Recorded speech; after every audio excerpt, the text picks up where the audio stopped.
আসসালামু আলাইকুম। আমি প্রথমেই মহান আল্লাহ পাক রব্বুল আলামিনের শুকরিয়া আদায় করছি। সকল প্রশংসা মহান আল্লাহ তাআলার। আমি বাংলাদেশ সরকারের কাছে কৃতজ্ঞতা প্রকাশ করছি। বর্তমান সরকারের সময়কালে আমার একটি কর্মসংস্থান হয়েছে।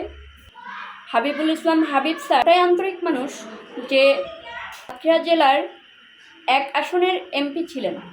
উনি চাইলে পারতেন এরিয়ার মানুষের জন্য কাজ করতে, কিন্তু তিনি এমন একজন মানুষ, আমি বারবার তার প্রসঙ্গ টেনে আনছি কারণ তিনি এতটাই আন্তরিক মানুষ। তিনি শুধু ওই এরিয়ার মানুষের জন্য চিন্তা করেন না, তিনি পুরো সাতক্ষীরাবাসীর জন্য, এবং আমার বিশ্বাস শুধু সাতক্ষীরাবাসীর জন্য না, তিনি দেশবাসীর জন্যও কাজ করেন। এই জন্য আমি বারবার তার জন্য অর্থাৎ স্যারের জন্য আপনাদের কাছে দোয়া চাই।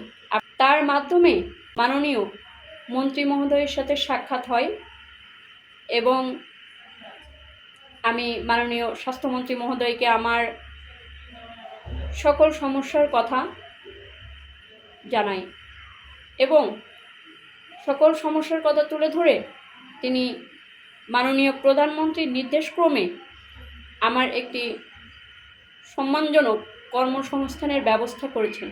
তাদের সকলের কাছে আমার আন্তরিক কৃতজ্ঞতা প্রকাশ করছি। তাদের সকলের জন্য আমি দোয়া করছি, মহান আল্লাহ তাআলা তাদের দীর্ঘজীবী করুন এবং আরও অনেক অনেক অনেক ভালো কাজ যেন তারা করতে পারেন।